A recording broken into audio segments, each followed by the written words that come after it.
शुभ प्रभात। महर्षि अरविंद ने कहा था कि जो देश इस समय हमारा भारत है और खंडित भारत है, उस खंडित भारत के चित्र को उन्होंने अपने आश्रम में नहीं लगाया था और उन्होंने कहा था कि जिस भारत का एक टुकड़ा कट के पाकिस्तान के नाम से हुआ है, यह एक अच्छी सोच के तहत नहीं है और इसलिए पाकिस्तान को एक निश्चित समय में जल्दी ही खत्म होना ही होगा और भारत फिर से अखंड होगा। ऐसा महर्षि अरविंद ने बहुत समय पहले कह दिया था और अपने आश्रम के अंदर वो चित्र भी लगा के रखा था। क्योंकि जो विद्वेष की भावना पर पैदा होता हो, जो नफरत की भावना से उत्पन्न हो, जिसके विचार शुरुआत से ही बहुत खराब हो, खतरनाक हो, तो बिल्कुल वैसा ही होता है कि जैसे आप किसी के गुस्से के लिए अगर अपने आसपास पेट्रोल और माचिस लेकर जाएंगे तो चिंगारी किसी के होने पर आप खुद जल जाएंगे। आप चाहेंगे जलाने के लिए। घर में अगर सांप सपेले पैदा करेंगे दूसरों को काटने के लिए तो वो आपको काटेंगे, उसको कोई रोक नहीं सकता। पहलगांव का नरसंहार ये एक सामान्य सी बात नहीं है, एक बहुत खतरनाक बात है। और इतिहास किस प्रकार बदलता है, हमारे पूर्वज किस प्रकार इतिहास को देखते हैं, यानी भविष्य को देखते हैं, ये अभी इन आने वाले 5-7 दिनों के अंदर होने वाली घटनाएं ये उसका एक प्रत्यक्ष उदाहरण होंगी। पाकिस्तान जो अभी नक्शे में नजर आता है, ये 4 भागों में विभाजित हो जाएगा, कंफर्म हो जाएगा, क्योंकि ऑलरेडी हो ही चुका था। कोई एक घटना का इंतजार था और वो घटना ये पहलगांव की घटना हो गई। पाकिस्तान के 4 राज्य अलग अलग प्रकार के इस प्रकार का करते हैं, जिसके अंदर एक है सिंध, दूसरा है पंजाब, एक है बलूच और एक है खैबर पख्तून। एक 5वां एरिया है जिसको उसने भारत से कब्जा कर लिया था, उसका नाम बोलते हैं पीओके। पंजाब नाम का जो प्रांत है, उस पंजाब प्रांत के अंदर ही जितने उनके सारे ऑर्गेनाइजर हैं, जितने भी सारे लोग हैं, वो उसी में रहते हैं और बाकी सबका भयंकर शोषण करते हैं, क्योंकि आदत है उनकी मौज मस्ती सुख सुविधा भोगने की आदत है उनकी। नॉर्मली आर्मी चीफ वहीं से होता है और पाकिस्तान किसी भी देश में आर्मी ही रूल करेगी तो आर्मी का तरीका अलग होता है, यानी प्यार और लड़ाई एक साथ नहीं चल सकती। लड़ाई चलेगी तो लड़ाई चलेगी, प्यार चलेगा तो प्यार चलेगा। जब भी लड़ाई करने वाले को आप उस मोड़ पर लगा देंगे तुम जाओ प्यार करो, तो वो प्यार नहीं कर सकता। फौज का काम ही है सख्त डिसीजंस लेना। राजा यानी राजनीति एक अलग चीज है, पॉलिटिक्स अलग चीज है। पॉलिटिक्स यानी जिस समय पर शरीर की इम्यूनिटी, हमारे अपने शरीर की इम्यूनिटी ही जब काम करना शुरू कर दे, ऑटो इम्यून हो जाए, तब वो डिसईज और डिसऑर्डर हो जाते हैं। ऑटो इम्यूनिटी पाकिस्तान के अंदर ऑटो इम्यूनिटी ही हो गई और उसको होनी ही थी, क्योंकि वो ऑटो इम्यूनिटी का तो उत्पादन ही था। जिस प्रकार से बलूचों को पिछले 70 वर्षों के अंदर उन्होंने दबा कर रखा। आप जब मोदी जी के साथ मेरा चित्र जब देखते हैं और मोदी जी इस तरह से मेरे से प्रसन्नता से हाथ मिला रहे हैं, उसमें उसके पीछे मेरा बलूच के प्रति उनको कहा हुआ स्टेटमेंट ही था, जिसको देख करके वो एकदम मेरी तरफ ऐसे आंखों को लेकर और मेरे से बात करने लगे। वो स्टेटमेंट बलूच पर ही किया था, जब उन्होंने लाल किले पर बलूच वालों को और बाकी लोगों के लिए कहा था कि तुम मुझे कितना प्रेम करते हो। मैंने ये कहा था, उसी समय उन्होंने हाथ मिलाकर मुझे और बहुत खुशी जाहिर की और उन्होंने उस बारे में 1-2 मिनट मुझसे बात की।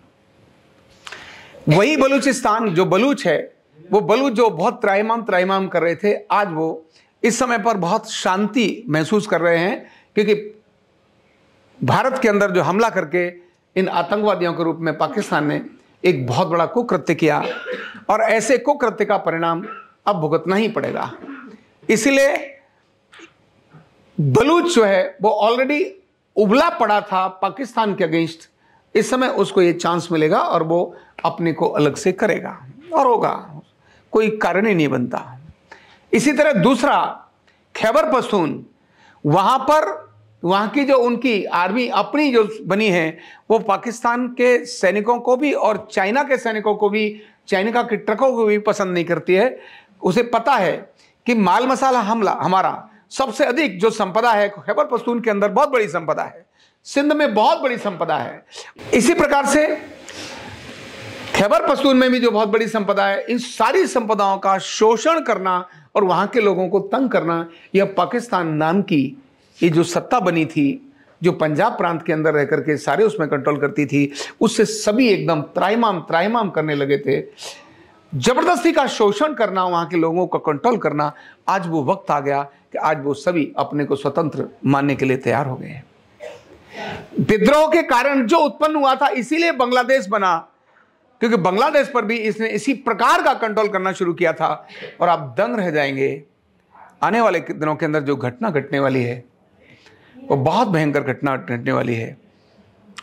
लेकिन हो सकता है भारत, क्योंकि भारत का जो वर्तमान नेतृत्व है, भारत के जो वर्तमान नेतृत्व की जो देशभक्ति है, भारत के वर्तमान नेतृत्व की जो वसुधैव कुटुंबकम की भावना है, वर्तमान नेतृत्व की जो सर्वे भवन्तु सुखिनः सर्वे सन्तु निरामया की जो भावना और कल्पना है, वो इस बात को सिद्ध करती है कि हो सकता है भारत को एक छोटा बम मारे बिना भी पाकिस्तान का खात्मा हो जाए।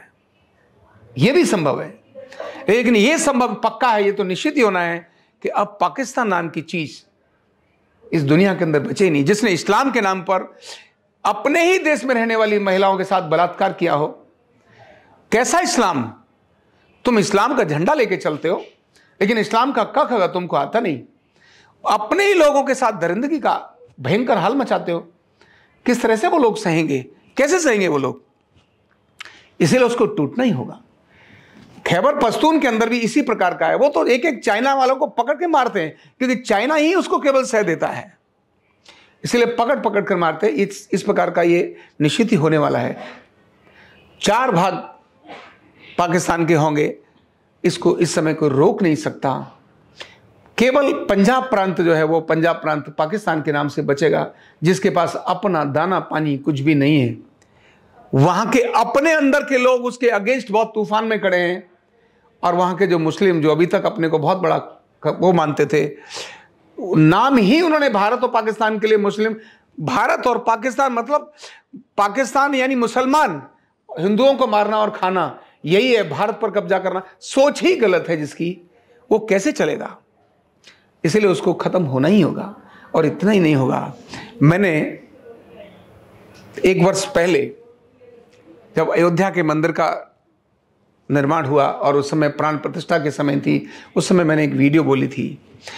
जो भविष्यवाणियां हमारे आज के अर्थशास्त्री और बाकी लोग करते हैं कि हम 2044 में 45 में भारत जो है दुनिया की सबसे बड़ी शक्ति, मतलब शक्ति उभर कर आएगा, पहले तो गलत था वो निर्णय। 2032 से पहले भारत दुनिया की सबसे बड़ी शक्ति होगा, और 28 तक दुनिया का नक्शा बहुत बुरी तरह से बदलेगा। 2028 तक बदलेगा, जिसकी घटना पहली यह पाकिस्तान के रूप में हो रही है। छोटी बात नहीं, बहुत कुछ होगा, नरसंहार भी बहुत तगड़ा होगा, लेकिन ये सब होगा। हमको देखना पड़ेगा, उसके लिए हमारे को अपने को सतर्क भी रहना पड़ेगा। लेकिन प्रेजेंट में भी क्या हमें अपना कर्तव्य निभाने की आवश्यकता है, मैं आपको वो अगले विषय में बताऊंगा। लेकिन अभी मैं आपको बताता हूं कि जो घटना घटने वाली है वो हमारी कल्पना से परे होगी। ऐसा कभी नहीं हुआ कि भारत का एक एक व्यक्ति, कुछ छदम देश विरोधी राजनीतिज्ञों को छोड़कर, छदम, और वो भी बातचीत करने का तरीका उनका गलत है इसीलिए, पर उनके छदम भाव से भी भारत को ताकत मिल रही है। क्योंकि कोई टॉन्ट कसता है तो भारत जो देशभक्त होता है वो और भी स्ट्रांग हो जाता है, बोले हम करके दिखाएंगे। लेकिन वो छदम जो है वो अपनी सोच से बाज आता नहीं, जिसके कारण देश के टुकड़े हुए, जिसके कारण भारत के लोगों में आत्मग्लानि आई। वो आज भी वही प्रस्तुत करने की कोशिश करता है कि भाई कैसे मनोबल तोड़ा जाए। लेकिन आज मनोबल टूटने का वक्त नहीं है, आज मनोबल बहुत स्ट्रांग करने का वक्त है। तो हमें अपनी सावधानी और सतर्कता के साथ काम करना है।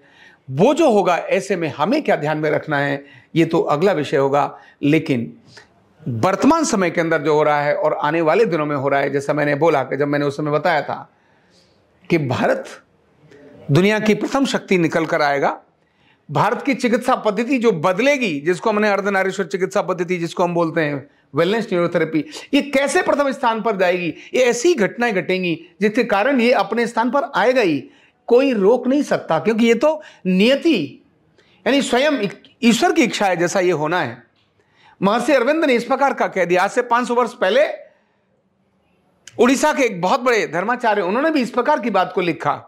जो ये सारी घटनाएं हो रही हैं, तो वर्तमान नेतृत्व तो जिस प्रकार का है, भगवान ने ही प्लानिंग करके इस प्रकार की चीजें बनाई। जो प्रधानमंत्री मोदी और उनके आसपास के पूरे सराउंडिंग में जो लोग हैं, जिस प्रकार के लोगों ने इस देश के लिए बलिदान दिया है, और जिस प्रकार के लोग इस समय पर इस सारी व्यवस्थाओं में मोदी जी के आसपास पीछे लगे हुए हैं, वो अपने आप में बहुत बड़ी एक बदलाव का संकेत देती है। और पाकिस्तान नाम का जो देश है, वो अगले कुछ ही दिनों के अंदर इस अस्तित्व में रहेगा। इस पर एक बड़ा प्रश्न लग गया। ये तो पक्का है कि उसका विभाजन, उसकी शक्तियां सारी खत्म हो जाएंगी, लेकिन वो नाम भी रहेगा। यूएन से हटाने में जरूर देर लगेगी, अस्तित्व से खत्म होने का तो समय उसका आ गया है। बस हम सावधान होकर केवल इंतजार करें। Thank you so much. Neurotherapy का कंप्लीट कोर्स सीखने के लिए जुड़िए हमारे ऑनलाइन ट्रेनिंग प्रोग्राम से और जानिए करीब 100 बीमारियों का इलाज बिना दवा और बिना मशीन के। इस न्यूरोथेरेपी ऑनलाइन ट्रेनिंग प्रोग्राम से आप घर बैठे बन सकते हैं गवर्नमेंट सर्टिफाइड न्यूरोथेरेपिस्ट। रजिस्ट्रेशन के लिए नीचे दिए गए नंबर पर अभी कॉल करें। और हाँ, हमारे वीडियो को लाइक करना, शेयर करना और चैनल को सब्सक्राइब करना बिल्कुल भी ना भूलें। धन्यवाद।